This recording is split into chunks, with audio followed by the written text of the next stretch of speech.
찬송가 301장 함께 찬송하겠습니다.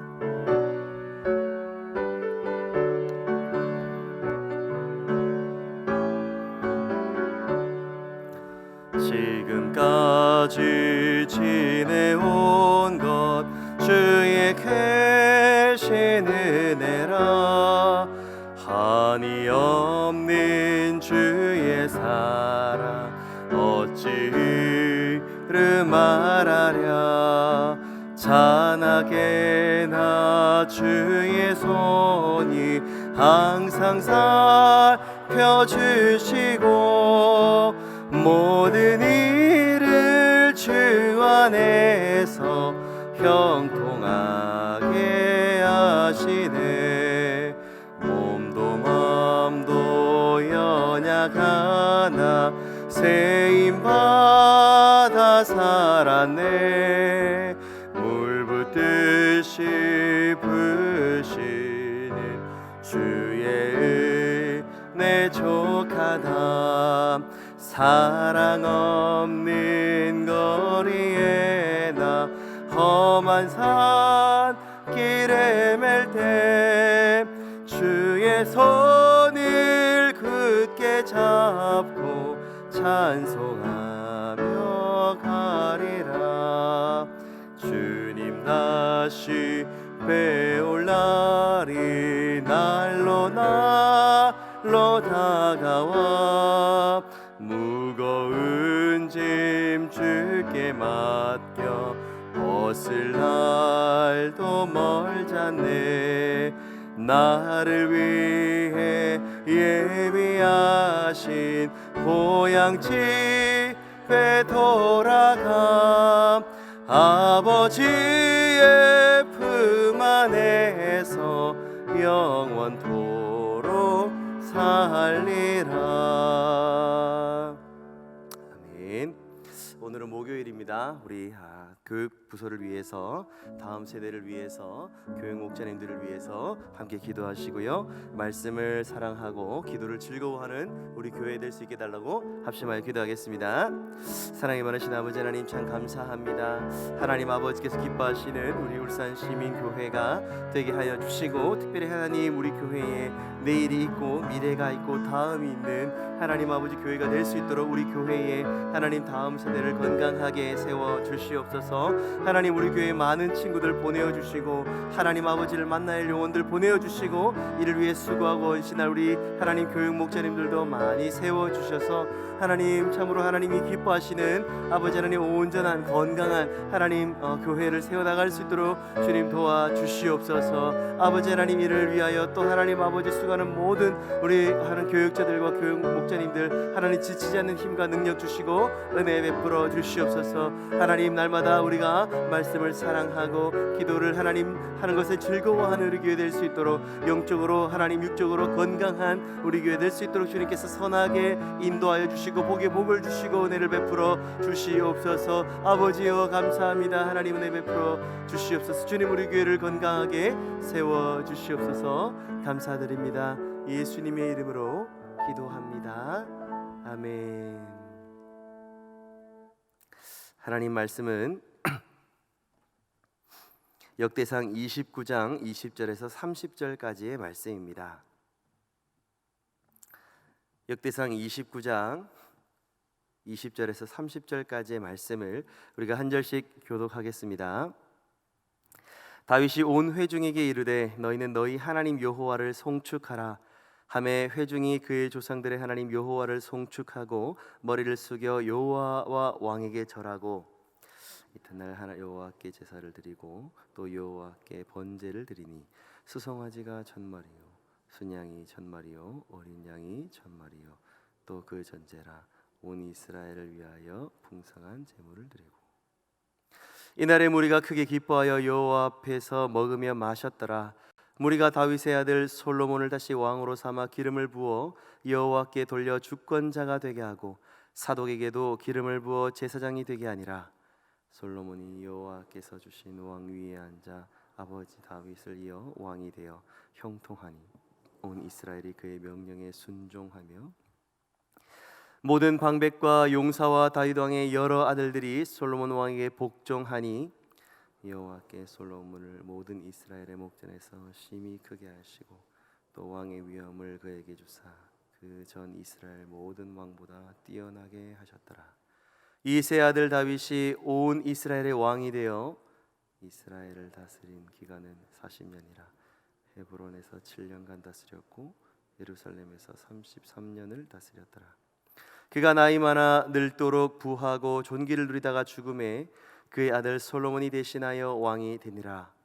다윗 왕의 행적은 처음부터 끝까지 선견자 사무엘의 글과 선지자 나단의 글과 선견자 갓의 글에 다 기록되고. 함께 읽겠습니다. 또 그의 왕된 일과 그의 권세와 그의 이스라엘과 온 세상 모든 나라의 지난 날의 역사가 다 기록되어 있느니라. 아멘. 새벽에 오신 성도님들을 사랑하고 축복합니다. 얼마 전에 저희 외할머니의 장례가 있었습니다. 장례식장에는 많은 사람들이 찾아와서 저마다 저희 외할머니가 어떤 분이셨는지를 말씀하셨습니다.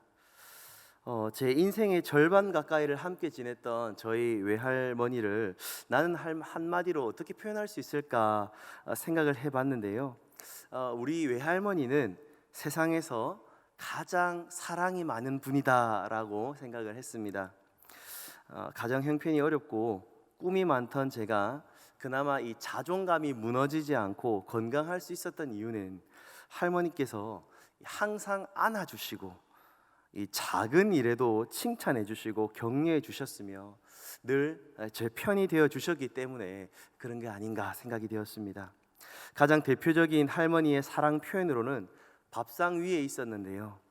할머니는 밥을 주실 때 이 고봉밥이라고 해가지고 밥을 이 밥 그릇에 꾹꾹 눌러 가지고 담아서 주셨는데 정말 어렵고 못 먹던 시절을 보내셨던 저희 할머니라서 그런지 사랑 표현을 항상 그렇게 하셨습니다. 저뿐만 아니라 저희 어머니도 저희 외삼촌들도 외손주 손주들도 할머니의 큰 사랑을 받고 자랐습니다. 오늘 본문 26절부터 보시면 이새의 아들 다윗의 마지막이 나옵니다. 그가 이스라엘을 40년 동안 다스렸고 나이가 많아 죽었다고 합니다. 우리는 다윗을 한마디로 표현하면 뭐라고 말할 수 있을까요? 사무엘상 13장 14절, 사도행전 13장 22절에는 하나님은 여호와는 다윗을 내 마음에 맞는 사람이라 라고 말씀하셨습니다. 곧 다윗은 우리가 너무 잘 아는 표현, 하나님 마음에 합한 사람이라는 것이죠. 굉장한 칭호 아닙니까? 다윗은 어떻게 살았길래 하나님 마음에 맞는 사람이 되었을까요? 저는 오늘 본문을 통해서 믿음의 선배인 다윗의 두 가지 모습을 배우기를 원합니다. 첫째로 다윗은요, 예배에 성공한 사람이었습니다. 다윗은 아버지 양떼를 치던 소년이었을 때부터 마지막 눈을 감는 순간까지 살아계신 하나님 앞에서 예배하는 사람이었습니다. 예배를 했다는 것이 무엇입니까? 곧 하나님을 하나님 되게 했다는 것입니다. 하나님의 권위를 인정하고 존귀하신 하나님께 모든 영광을 돌려드렸다는 것이죠. 모두가 두려워 떨었던 골리앗 앞에서 만군의 여호와의 이름으로 싸워 승리했고, 이후에 크고 작은 모든 전쟁을 할 때에도 항상 하나님과 긴밀한 소통을 하면서 주님의 말씀대로 순종했고 결국 승리하는 삶을 다윗은 살았다는 것입니다. 즉 예배에 성공했다는 것은 진짜 왕이신 하나님께서 자기 백성 이스라엘을 통치하시도록, 나 역시도 마찬가지겠죠, 우리를 통치하시도록 최선을 다해 하나님의 뜻대로 순종하는 삶을 살았다라는 것입니다. 다윗의 중심과 우선순위는 오직 여호와 하나님께 있었다는 것이죠. 하나님을 예배하는 것에 있었다는 것입니다. 자, 그리고 성전이 지어지면서 이 제사장들과 레위 사람들의 역할이 무엇보다도 중요했기 때문에, 찬양하는 것이 무엇보다 중요했기 때문에, 주님의 이름을 송축하는 것이 너무 중요했기 때문에 예배를 위한 조직에 꽤나 심혈을 기울였다는 것을 우리는 알 수가 있는 것입니다. 그리고 오늘 본문 20절부터 보시면 온 회중에게 뭐라고 합니까? 하나님 여호와를 송축하라고 하지 않습니까? 자신의 몸과 마음을 들여서 주님께 온전한 찬양을 드리라는 것입니다. 모든 것을 주님께 올려드리라는 것이죠.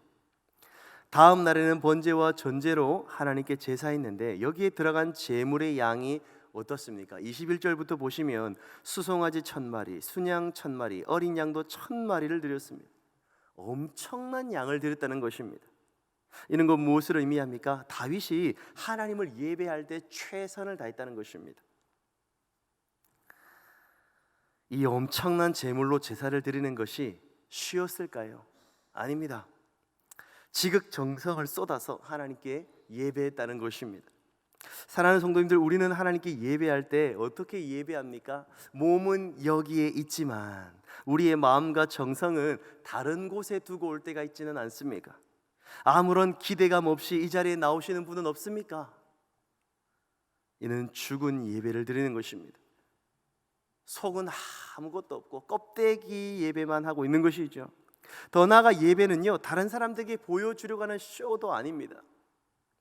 우리는 비록 육안으로는 볼 수 없지만 지금도 살아서 역사하시는 살아계신 하나님을 예배하는 줄 믿습니다. 허물과 죄로 죽었던 우리를 살리신 그리스도 예수의 이름으로 오직 한 분이신 하나님을 예배하는 것이죠.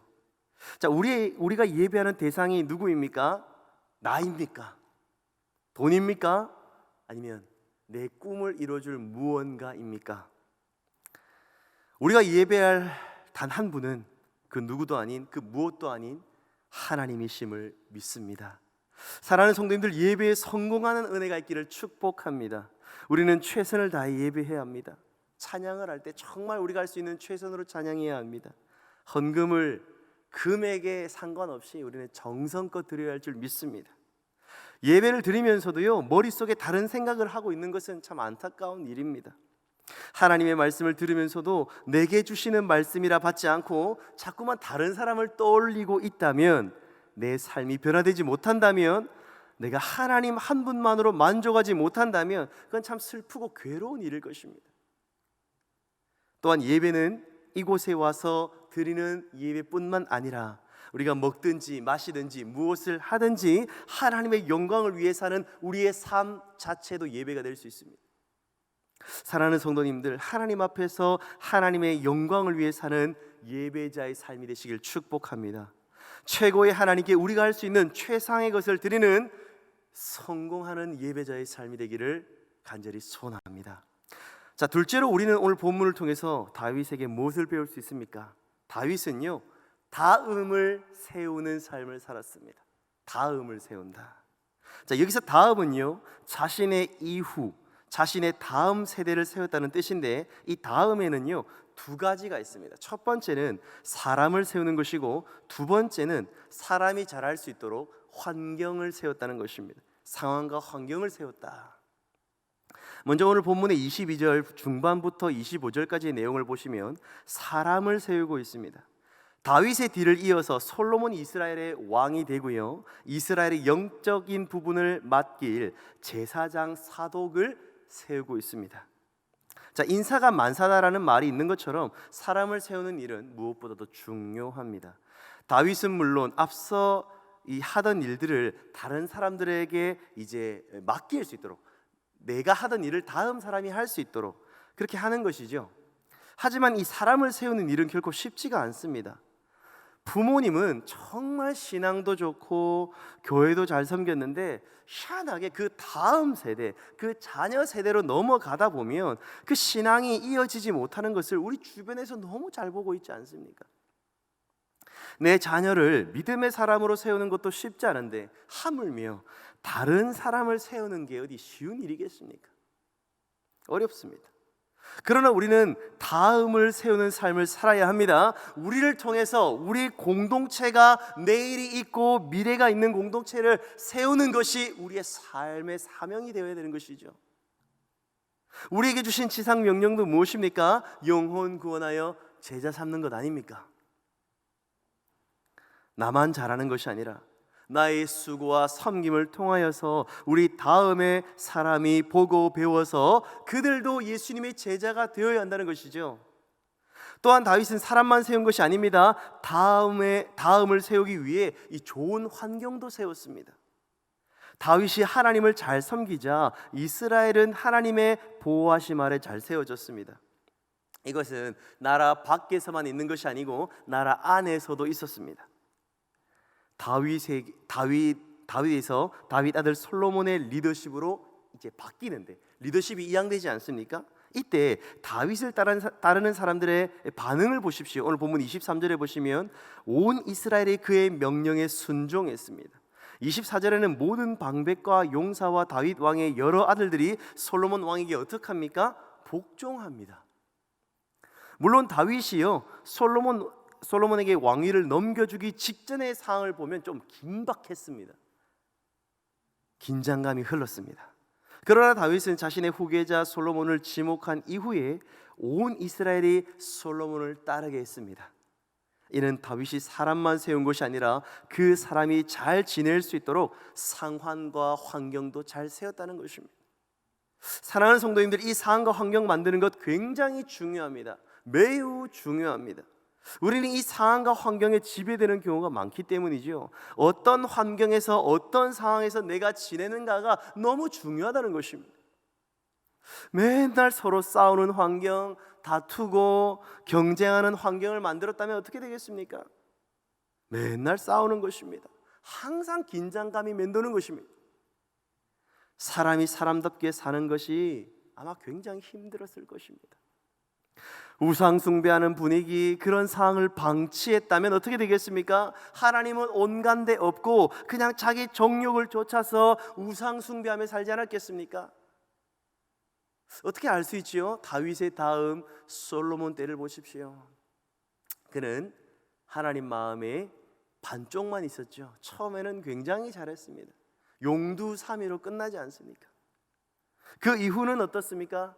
르호보암 때는 어땠습니까? 계속 무너져가는 것입니다. 사람만 세우는 것이 아니고 사람도 세우고 그 사람이 잘 할 수 있도록 그 상황과 환경, 지지 기반을 세워나가는 것 굉장히 중요하다는 것입니다. 온 이스라엘의 모든 사람들이 솔로몬의 권위에 순종하고 복종하며 질서 있는 공동체를 세웠습니다. 이것이 다윗이 다음을 세웠던 중요한 요소였습니다. 사랑하는 성도님들, 사랑하는 내 자녀들에게 어떤 환경을 주시고 싶으십니까? 맨날 부부 싸움이나 하고 돈 걱정하면서 한숨 쉬는 모습을 보여주면서 우리 집은 더 이상 소망이 없는 그런 환경, 그런 상황을 주실 것입니까? 아니죠. 가정이 화목하고 기뻐하고 즐거워하며 세상의 모진 풍파가 찾아와도 가족이라는 든든한 울타리, 그 울타리를 통해서 마음의 위로와 평안을 누리는 가족, 그런 환경을 내 사랑하는 자녀에게 줘야 하지 않겠습니까? 우리 교회에 있는 우리 제자들과 우리 다음 세대들에게는 어떤 상황과 환경을 주시겠습니까? 우리는 우리 다음 세대들에게 하나님의 은혜와 감격이 넘치는 기쁨이 충만한 환경을 줘야 할 줄 믿습니다. 우리가 함께 기도했던 것처럼 말씀을 사랑하고 기도를 즐거워하는 교회, 다음 세대를 사랑하고 다음 세대를 밀어주는 교회, 영혼 구원하여 제자 삼는 교회가 우리 교회의 분위기요, 상황이요, 환경이 되어야 할 줄 믿습니다. 세상보다 교회가 더 좋고 교회 안에서 하나님의 꿈을 발견하고 인생의 목적을 찾을 수 있도록 도와주고 세워주는 건강한 공동체가 되어야 할 줄 믿습니다. 자, 이렇게 예배에 성공하고 다음을 세우는 삶을 살아갈 때 하나님께서는 어떤 복을 주십니까? 첫째로 하나님은 기쁨을 주십니다. 본문 22절을 보십시오. 이날에 무리가 크게 기뻐하여 라고 하지 않습니까? 하나님을 예배함에 성공한 사람은 기쁨이 넘치는 것입니다. 나만 좋은 것이 아니라 나와 함께한 공동체 모두가 기쁩니다. 이 기쁨이 살아있다는 것입니다. 어느 누구만, 특정한 몇 명만 기뻐하고 있다, 그건 좀 문제가 있는 것이죠. 하나님이 주시는 기쁨, 하나님 주시는 희락은요 함께 기뻐하는 것입니다. 둘째로 하나님은 형통함을 주십니다. 본문 23절에 솔로몬이 다윗의 뒤를 이어 여호와께서 주신 이 왕위에 앉았을 때 형통하게 되었다고 말씀합니다. 모든 일이 주 안에서 형통했다. 여기서 말하는 형통은요, 그냥 내 일이 잘 되는 수준, 내 일이 잘 되고 있다는 것이 아니라 하나님의 뜻대로 잘 이루어지고 있다는 것으로 의미합니다. 사실은 그것이 가장 귀한 일이고 가장 좋은 일이죠. 셋째로 하나님은 영적 권위를 주십니다. 25절에 여호와께서 모든 이스라엘의 목전에서 솔로몬을 심히 크게 하시고 또 왕의 위엄을 주셨습니다. 그 전에 모든 왕들보다 뛰어나게 하셨다고 합니다. 이는 단순히 솔로몬이 탁월했다는 의미보다는요, 하나님께서 솔로몬에게 영적 권위를 주셔서 그를 높이시고 그의 말에 힘이 있게 하셔서 이스라엘의 모든 사람들이 그에게 자연스럽게 따랐다라는 것을 의미합니다. 마지막 넷째로 하나님은 존귀함을 주십니다. 28절에 다윗이 나이가 많아 늙도록 부하고 존귀를 누렸다고 했습니다. 사랑하는 성도님들, 시간이 지나면 지날수록 우리 육신은요 부패하고 점점 이전과 같지 않습니다. 내가 젊었을 땐 정말 참 이것도 하고 저것도 하고 내가 왕년에는 이렇게 하지 않습니까? 마치요 시간이 지나면 지날수록 점점 내가 쓸모 없어지는 것처럼 느껴질 때가 있다는 것이죠. 별 볼 일 없는 사람처럼 느껴집니다. 그러나 하나님은 오히려 그 사람을 더 존귀하게 세워주십니다. 무가치하지 않고 오히려 더 귀하게, 아름답게, 소중하게 세워주신다는 거죠. 사랑하는 성도님들, 우리가 살아가는 동안 하나님 앞에서 예배에 성공하고 다음을 세우는 사람들이 되어서 우리의 마지막에 이처럼 하나님의 놀라운 복을 받아 하늘의 하나님과 이 땅의 사람들에게 가장 좋은 칭찬을 받는 저와 성도님들이 되시기를 주님의 이름으로 간절히 소원합니다. 아멘. 기도하겠습니다. 거룩하신 아버지 하나님, 참 감사합니다. 오늘도 하나님의 부르심에 힘입어서 이 새벽에 주님 앞에 나와 주의 말씀을 듣고 주님께 기도하기 위해 나왔습니다. 아버지 하나님, 부족하지만 허물이 많고 연약하지만 우리의 마지막이 하늘의 하나님 앞에서 칭찬받고 이 땅에서의 사람들에게 인정받는 삶을 사는 복을 허락하여 주시고, 무엇보다도 우리의 삶이 온전히 하나님을 하나님 되게 예배에 성공하는 삶을 살게 하여 주시고, 또한 나로 끝나는 것이 아니라 내 다음도 하나님 아름답게 세우는 사람이 되어서 하나님이 주시는 그 놀라운 은혜와 복을 받는 삶을 살아갈 수 있게 하여 주시옵소서. 오늘도 우리의 삶이 하나님이 기뻐하시는 삶이 될 수 있도록 힘과 능력과 모든 필요한 지혜도 더하여 주옵소서. 감사드리며 이 모든 것을 살아계신 우리 주 예수님의 이름으로 기도합니다. 아멘.